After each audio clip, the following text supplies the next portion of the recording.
मेरे प्यारे बच्चों, आज मैं क्लास 10th का मैथ एक्सरसाइज 7.2 लेके उपस्थित हूँ।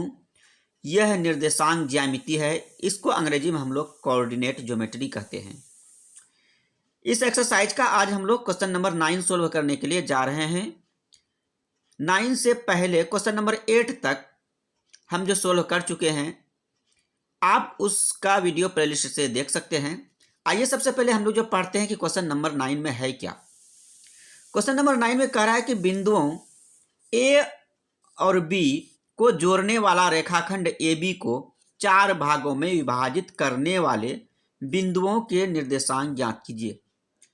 इसका अर्थ ये हुआ कि एक रेखाखंड ए बी है जिसका निर्देशांक दिया हुआ है। अब ए बी को क्या करना है कि हम लोगों को 4 बराबर भाग में बांटना है और 4 बराबर भाग में बांटने वाले बिंदुओं का निर्देशांक ज्ञात करना है। मेरे प्यारे बच्चों, आप यदि मेरे चैनल पर पहली बार आए हैं तो चैनल को सब्सक्राइब करें, बेल आइकॉन का बटन भी दबाएं।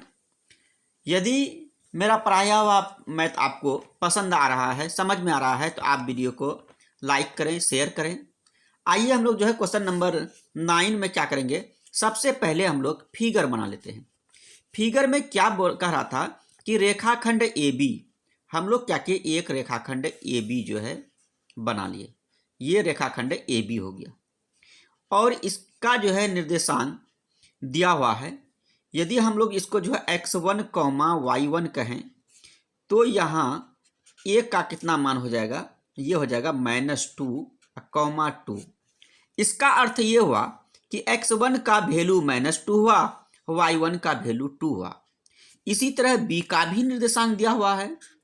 b का यदि निर्देशांक हम लोग x2, y2 मानते हैं तो अब हम यहाँ क्या करेंगे, b लिख के हम लोग b का निर्देशांक लिखेंगे 2, 8।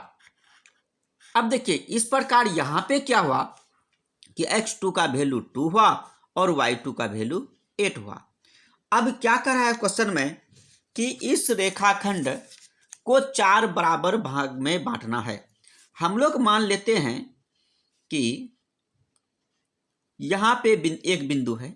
यह बिंदु क्या क्या कि रेखाखंड ए बी को 2 बराबर भाग में बांटा है। फिर यहाँ पे एक बिंदु हम लोग जो है दे देते हैं और यहाँ पे एक बिंदु हम जो है दे देते हैं। अब आप जो है देखिए कि हम लोग जो क्या किए कि 3 बिंदु जो है, 3 बिंदु के द्वारा इस रेखाखंड को 4 बराबर भाग में बांटे हैं। पहले इसका हम लोग जो है नाम लिख देते हैं। इस बिंदु को हम लोग जो है P मान लेते हैं, इसको Q मान लेते हैं और इस बिंदु को हम लोग R मान लिए। अब आप यहाँ पे क्या देख रहे हैं कि रेखाखंड AB को बिंदु P, Q तथा R 4 बराबर भाग में बांटती है। यानी हम जो है ये बराबर का भी जो है चिन्ह इसमें जो है डाल देते हैं। इससे आप लोग समझ जाइएगा कि ये जो है कि AP बराबर PQ बराबर QR और बराबर क्या है कि RB है। अच्छा, P का निर्देशांक हम लोग x, y मान लेते हैं। Q का निर्देशांक हम लोग कैपिटल X, कैपिटल Y मान लेते हैं। और जो ये जो है R है, R का निर्देशांक हम लोग x डैश, y डैश मान लेते हैं। तीनों बिंदु का हम लोग क्या किए, निर्देशांक अलग अलग मान लिए हैं। अब आइए सबसे पहले तो हम लोग जो है गिवन उतार लेते हैं। गिवन में क्या लिखेंगे कि आपको जो है बिंदु ए का निर्देशांक मालूम था x1, y1। यहाँ पे फिर हम जो है ए लिखते हैं और यहाँ कितना दिया है -2, 2। ये बात फिर से आप लोग समझिए कि ये जो x1 का वैल्यू इसलिए यहाँ पे क्या होगा, -2 होगा। y1 का वैल्यू यहाँ पे क्या होगा, +2 होगा। फिर अब हम लोग जो है b जो माने थे कि b का कितना था कि x2, था y2। यहाँ पे हम लोग फिर क्या लिखेंगे, b लिखेंगे और यहाँ पे क्या लिखेंगे, 2, 8 लिखेंगे। तो इसलिए हम लोग यहाँ पे क्या कर सकते हैं कि ये x2 का वैल्यू कितना होगा, 2 होगा और y2 का वैल्यू कितना होगा, 8 होगा। ये सारा मान हम लोग जो है निकाल लिए। अब यहाँ देखिए सबसे पहले आप लोग क्या करिएगा कि बिंदु Q का निर्देशांक ज्ञात कीजिएगा। यदि आप बिंदु Q का निर्देशांक ज्ञात करते हैं तब देखिए क्या होगा, Q से पहले 2 भाग है और Q के बाद में 2 भाग है, यानी Q क्या है कि AB का मध्य बिंदु है। और जब Q AB का मध्य बिंदु है तो मध्य बिंदु का फॉर्मूला सेट करके हम Q को आसानी से और जो है तुरंत निकाल सकते हैं। इसीलिए हम लोग क्या करेंगे, सबसे पहले Q निकालिए। जब Q हमको मिल जाएगा उसके बाद P और R निकालेंगे। तो पहले हम लोग यहाँ पे लिखते हैं, चूंकि बिंदु हाँ, तो हम बात क्या कर रहे थे, हम बात ये कर रहे थे कि बिंदु Q क्या है कि AB का मध्य बिंदु है। इसको हम लोग जो है भाषा में लिख रहे हैं कि चूंकि बिंदु Q AB का या रेखाखंड AB का मध्य बिंदु है। जब ये मध्य बिंदु है Q, तो हम लोग जो है मध्य बिंदु का फार्मूला सेट करके हम लोग जो Q का निशान निकाल रहे हैं। इसलिए क्या हो जाएगा कि Q यहाँ पे लिखेंगे और Q में हम लोग क्या माने हैं, कैपिटल X कैपिटल Y माने हैं। तो यहाँ फिर हम लोग जो है Q देंगे और यहाँ जो है मध्य बिंदु का क्या फार्मूला होता है, आप लोग जो है कमेंट करिए कि मध्य बिंदु का फार्मूला क्या होता है। देखिए मध्य बिंदु का फार्मूला सीधा है, क्या करिएगा, x1 प्लस x2/2, ये जो है मध्य बिंदु का फार्मूला x निर्देशांक के लिए। और y निर्देशांक के लिए क्या होगा कि y1 प्लस y2/2, ये हो गया y निर्देशांक के लिए। अब हम क्या करेंगे कि इसी में जो है x1 x2 का मान रखेंगे। या देखिए आप लोग, x1 का मान -2, x2 का मान +2, तब हम क्या रखेंगे यहाँ पे -2 और यहाँ पे +2। नीचे क्या है कि y में 2 है, 2 देंगे।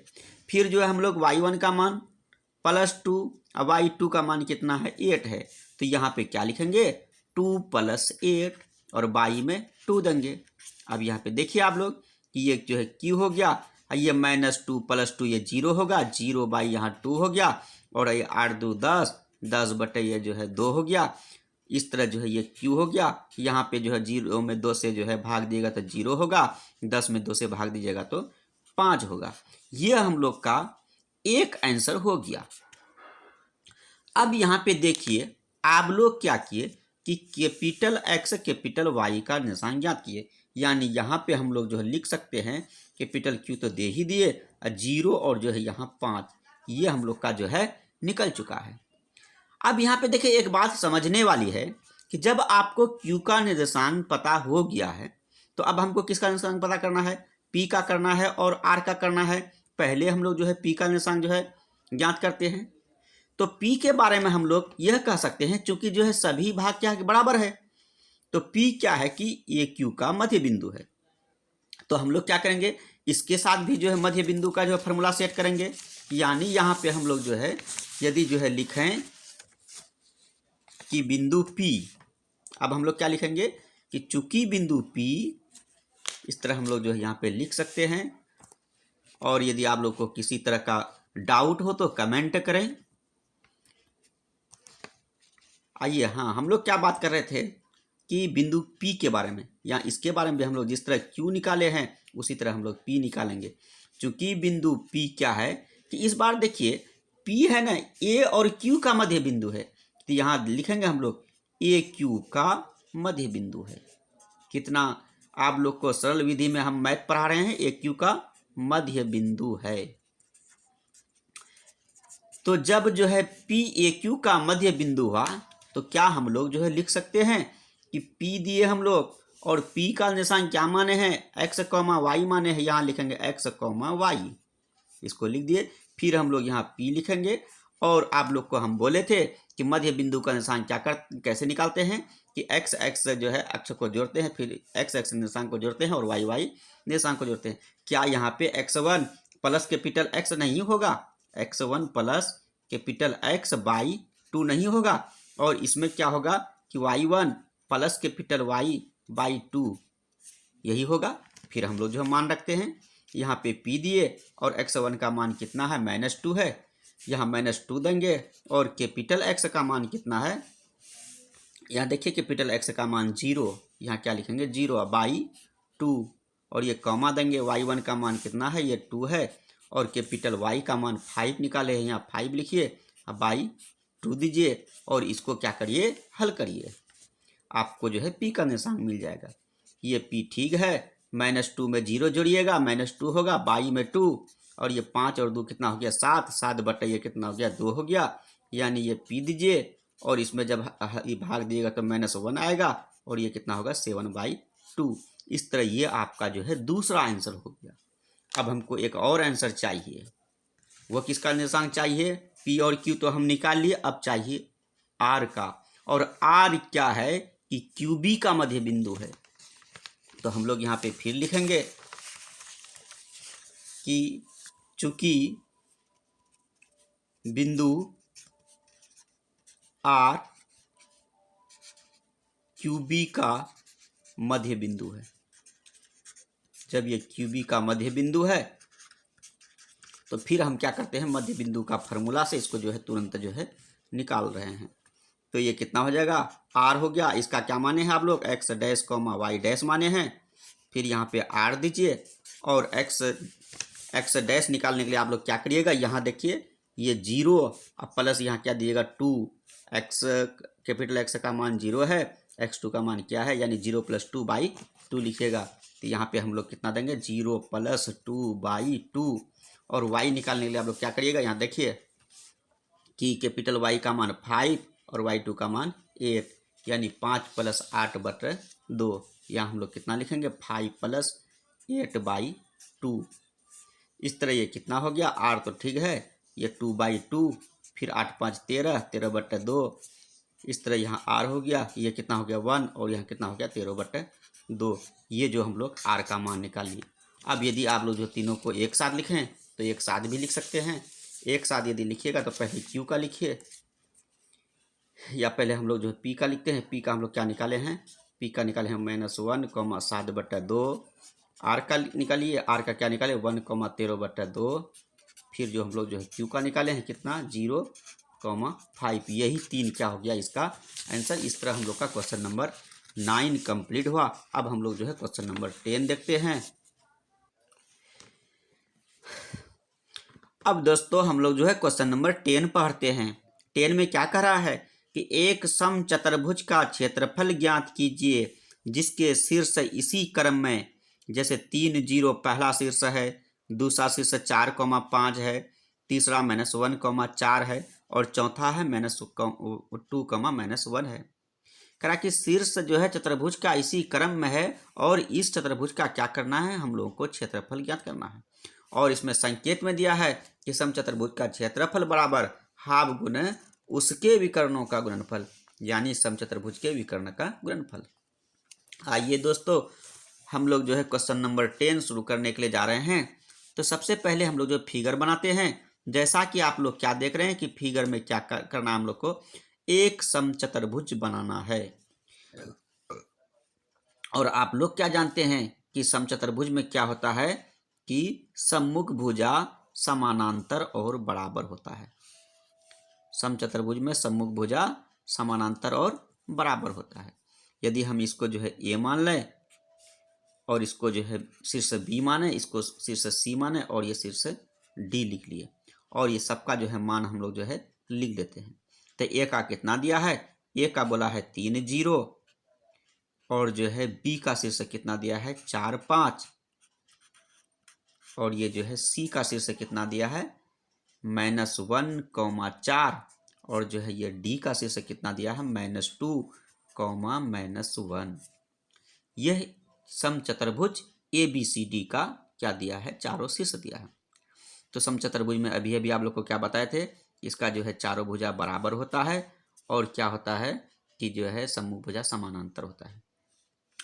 अब हम क्या करते हैं कि इस समचतुर्भुज ABCD के विकर्ण को मिला देते हैं।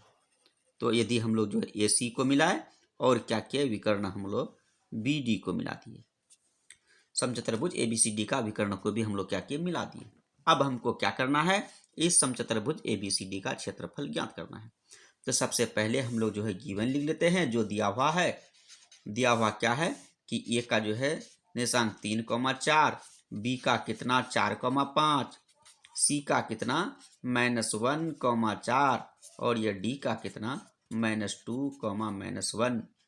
मेरे दोस्तों आप लोग जो है कमेंट करके जो है ज़रूर बताएं कि जो है हम मैथ जो आपको पढ़ा रहे हैं, मैथ पढ़ाने का टेक्निक, मैथ पढ़ाने का विधि आप लोगों को कैसा लग रहा है। अब देखिए आगे हम लोग जो है क्या करते हैं कि इसका जो है विकर्ण निकालते हैं। और तो यहाँ पे हम लोग जो है लिख सकते हैं कि विकर्ण AC के लिए, तो विकर्ण AC के लिए जब हम जो लिखे हैं, यानी हमको जो है विकर्ण AC निकालना है। और इसका फॉर्मूला आप लोग क्या जानते हैं, तो विकर्ण AC क्या हुआ, एक प्रकार से AC यहाँ पे क्या है, दूरी है। और जब AC दूरी है तब हम लोग क्या करेंगे कि AC निकालने के लिए दूरी सूत्र का प्रयोग करेंगे। तो दूरी सूत्र क्या होता है, दूरी सूत्र होता है x2 माइनस x1 पर whole square plus y2 minus y1 पर होल स्क्वायर। यही है मेरे पास दूरी सूत्र। अब क्या करेंगे, और इस पे क्या होता है कि वर्गमूल का चिन्ह होता है। दूरी सूत्र लिख लिए। अब बात हम लोग यह करेंगे कि x2 कौन सा होगा। तो अब यहाँ पे देखिए आप लोग कि जब हम लोग AC की बात करेंगे तो यहाँ पे x1 होगा और ये क्या होगा, y1, और ये यहाँ पे क्या होगा कि x2 होगा और यहाँ पे क्या होगा कि y2 होगा। इस तरह हम लोग जो x2 के जगह क्या लिखेंगे, -1, ये माइनस फार्मूला से दिए, और x1 का मान कितना लिखेंगे, 3 लिखेंगे, यहाँ पे होल स्क्वायर है डाल दीजिए, प्लस y2 का मान देखिए ये 4 है और y1 का मान कितना है, 0 है, इस पे भी स्क्वायर है, यहाँ पे स्क्वायर जो है डाल दीजिए। ये हो गया। अब हम लोग क्या करेंगे कि -1 और -3 जुटेगा, यानी -4 पे स्क्वायर। आइए जो है 4 में 0 घटाइए, 4 पे स्क्वायर। मेरे दोस्तों आइए हम इसको जो आपको इतना जो है आसान जो है ट्रिक से जो हल करने के लिए सिखा रहे हैं, यहाँ पे भी हम एक ट्रिक का यूज करेंगे। देखिए माइनस पे स्क्वायर प्लस, तो यहाँ पे क्या हम प्लस 4 पे स्क्वायर दे दें, और ये +4 स्क्वायर पहले से है, तो क्या हम ऐसा नहीं लिख सकते हैं। जब ऐसा हम जो है लिख लिए, अब एक बात आप लोग हमको बताइए, ये 4 पे स्क्वायर, यहाँ पे 4 पे स्क्वायर की संख्या कितना है, 2 है, एक यहाँ देख रहे हैं एक यहाँ देख रहे हैं, तो क्या 2 गुना 4 पे स्क्वायर लिखें, लिख सकते हैं हम लोग। अब देखिए ये 4 पे स्क्वायर है तो बाहर निकलेगा, और 2 क्या है कि अकेला है, सिंगल है, तो ये रूट के अंदर रहेगा। इस टेक्निक से आपको क्या करना पड़ा, नहीं तो 4 का स्क्वायर 16 लिखना पड़ा, फिर यहाँ पे स्क्वायर 4 का स्क्वायर 16 लिखते, फिर जो है जोड़ते 32 होता, 32 का फिर हम लोग अभाज्य गुणनखंडन करते, फिर उसका जो है हम लोग जो है जोड़ा लगाते। तो इतना जो है काम कुछ नहीं किया, आपको जो है इसको जोड़ लेना है। कैठो 4 पे स्क्वायर है, 2 ठो 4 पे स्क्वायर है। अब जो है ये स्क्वायर है तो बाहर निकलेगा ही, आप लोग पहले जानते हैं। तो इतना हो गया जो है आपका जो है पहला विकर्ण, इतना इकाई विकर्ण हम लोग AC जो है निकाल लिए। अब हम लोग क्या करेंगे, विकर्ण जो है BD निकालेंगे। यहाँ हम लोग जो है लिखेंगे विकर्ण BD के लिए। अब लिखेंगे क्या लिखेंगे हम लोग कि विकर्ण BD के लिए, विकर्ण BD के लिए। और जैसे ही हम लोग विकर्ण BD के लिए लिखेंगे, तो आप लोग को हम पहले भी बताए कि AC BD ये क्या है, एक प्रकार से दूरी है, इसलिए हम लोग यहाँ क्या करेंगे, दूरी सूत्र का यूज करेंगे। तो यहाँ पे क्या होगा कि दूरी सूत्र x2 माइनस x1 पर whole square plus y2 minus y1 पर होल स्क्वायर, और इस पे क्या होगा कि रूट ओवर होगा। ये है दूरी सूत्र का फॉर्मूला। अब यहाँ पे देखिए एक बात समझने वाली बात है, पिछला सवाल में तो जो है A से C का जो है हम लोग जो है ये निकाल रहे थे, दूरी निकाल रहे थे। अब हमको BD निकालना है, तो ये B वाला ये x1 और ये y1, और यहाँ पे ये क्या होगा कि x2, और ये क्या होगा कि y2 होगा। अब x1 y1 x2 y2 ये क्या होगा कि चेंज हो जाएगा। इस तरह हम लोग जो है x2 माइनस x1 है, तो यहाँ पे हम लोग जो है -2, x2 के स्थान पे -2, और ये माइनस फार्मूला का, और x1 का मान कितना है 4 है, 4 लिख दिए, और पूरा पे स्क्वायर है, पूरा पे स्क्वायर दे देते हैं। फिर क्या है कि y2 देखिए यहाँ -1 है, -1 दिए, फिर ये माइनस दिए, और y1 का मान कितना है, यहाँ पे 5 है, 5 लिखे, इस पे क्या किए हम लोग स्क्वायर दे दिए। अब हम क्या करेंगे, यहाँ पे देखिए -2 है और -4 है, तो ये क्या होगा कि दोनों माइनस में है, दोनों ऋण है, तो दोनों जुटेगा -6 पे स्क्वायर होगा। और इसमें देखिए कि -1 और -5 ये भी कितना होगा, ये भी -6 पे स्क्वायर होगा। फिर हम आपको जो है अभी टेक्निक से जो हल करने के लिए सिखाएंगे। अब देखिए, माइनस पे स्क्वायर तो प्लस, माइनस पे यदि पावर सम संख्या रहे तो प्लस हो जाता है, तो ये प्लस हो गया, यानी सिर्फ यहाँ पे क्या हो जाएगा 6 पे स्क्वायर। उसी तरह ये भी माइनस पे स्क्वायर प्लस, यहाँ पे भी क्या हो जाएगा 6 पे स्क्वायर हो जाएगा। और रूट ओवर है, रूट ओवर दे दीजिए। यहाँ आप लोग जो यह बताइए, ये 6 पे जो स्क्वायर है इसकी संख्या कितना है, इसकी संख्या है 2, तो हम लोग लिख सकते हैं 2 गुना 6 पर स्क्वायर। फिर ये क्या होगा कि ये जो है 6 बाहर हो जाएगा। क्यों बाहर होगा? क्योंकि 6 पे स्क्वायर है, और जो है ये रूट टू होगा। इतना क्या हो गया? इकाई हो गया। आप लोग बात को समझिए। हम लोग क्या किए कि AC और जो है BD निकाल लिए। विकर्ण AC और BD हम लोग क्या किए? निकाले। AC का मान कितना आया था? 4√2 इकाई। या हम दोबारा लिख लें कि AC इक्वल टू कितना? 4√2 इकाई। और जो है BD इक्वल टू कितना आया? 6√2 इकाई। हम लोग को क्या करना है? समचतुर्भुज ABCD का क्षेत्रफल ज्ञात करना है। आइए हम लोग जो है समचतुर्भुज ABCD का क्षेत्रफल निकालने के लिए पहले फार्मूला लिखते हैं। तो आप फार्मूला क्या जानते हैं? चूंकि हम लोग लिख सकते हैं कि समचतुर्भुज ABCD का क्षेत्रफल बराबर, तो फार्मूला आपका जो है संकेत में भी दिया। फिर हम लोग पहले से भी जो है इसका फार्मूला जानते हैं कि हाफ इंटू विकर्णों का गुणनफल। ये समचतुर्भुज के क्षेत्रफल का फार्मूला होता है, विकर्णों का गुणनफल। तो क्या हम जो है इसको ऐसे नहीं लिखते हैं? हाफ इंटू विकर्ण मेरे पास क्या आया? AC इंटू BD नहीं लिख सकते हैं? ये हो गया विकर्णों का गुणनफल। फिर हम लोग क्या लिखेंगे? हाफ लिखेंगे। और जो है ये हाफ हम लोग जो है लिख दिए। AC का मान कितना है? AC का मान 4√2, या हम लोग 4√2 सेट करते हैं। और BD का मान कितना है? 6√2, यहाँ 6√2 दीजिए। अब आप लोग यहाँ पे देखिए कि ये 2 से जो हम लोग जो है 4 को काट सकते हैं, तो ये कितना हो जाएगा? 2 हो जाएगा। तो ये कितना हो गया? 2 हो गया, गुना ये कितना हो गया? 6 हो गया। अब देखिए कि √2 इंटू √2, 2 ठो √2 हुआ, तो ये दोनों √2 मिलके एक 2 बनेगा। अब हम इसको गुना कर देंगे और यही क्या होगा? इसका आंसर होगा। इस तरह कितना हो गया? 6 दूना 12, 12 दूना 24, 24 वर्ग इकाई इसका जो है 24 वर्ग इकाई। वर्ग इकाई इसलिए दिए क्योंकि जो क्षेत्रफल का मात्रक में क्या होता है? वर्ग होता है। यहाँ पे जो है विकर्ण क्या था? विकर्ण का लंबाई था, तो विकर्ण क्या होगा कि एक तरह से लंबाई है, लंबाई का मात्रक वर्ग नहीं होता है। इस तरह हम लोग जो है एक्सरसाइज आज 7.2 कंप्लीट किए। मेरे दोस्तों, आप लोगों को मेरा वीडियो कैसा लग रहा है कमेंट करके ज़रूर बताएं।